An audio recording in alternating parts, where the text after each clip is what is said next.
You tell your friend to stop texting their ex. What do they do that same night? You tell your kid to eat their vegetables. They suddenly have zero appetite.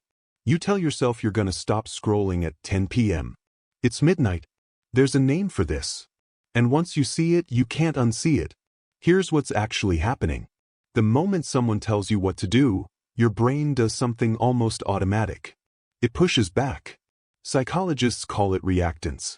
It's basically your brain screaming, "Don't tell me what to do." It's not stubbornness. It's not immaturity.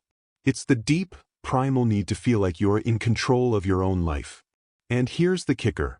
The harder someone pushes you toward something, the harder you pull away from it. So if you're trying to influence someone, and keep pushing, you're not persuading them. You're repelling them. There's a smarter move. Here's how reverse psychology actually works in real life. Not manipulation, not games. Just working with human nature instead of against it. Example 1. Your friend keeps making the same bad decision. Instead of, "You need to stop, try this." Honestly, maybe it's fine. I mean, some people make it work. Suddenly, they're the one listing all the reasons it's a terrible idea. Because now it's their thought, not yours. Example 2. You're a manager trying to get your team on board with a new idea. Instead of announcing it like a top-down order, you walk in and say, "I've been thinking about this, but honestly you guys know this better than I do. What's your take?" Now they feel ownership. They're not resisting. They're building. Example 3. Someone close to you keeps doing something that genuinely worries you. Instead of lecturing them, you just stop. You say, "You know what, you're an adult. I trust your judgment."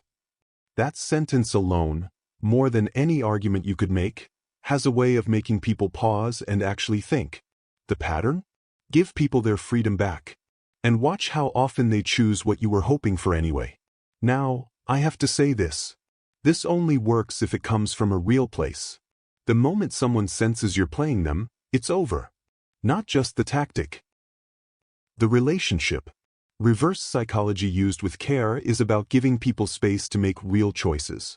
Reverse psychology used selfishly is just manipulation with better packaging. There's a difference. You know which one you're doing. I'm curious about something. Has this ever happened to you? Someone told you not to do something, and that's exactly why you did it? Or maybe you've used this without even realizing it. Drop it in the comments. No judgment, just honest psychology. And if this made something click for you, the next video is already waiting. We're going deeper.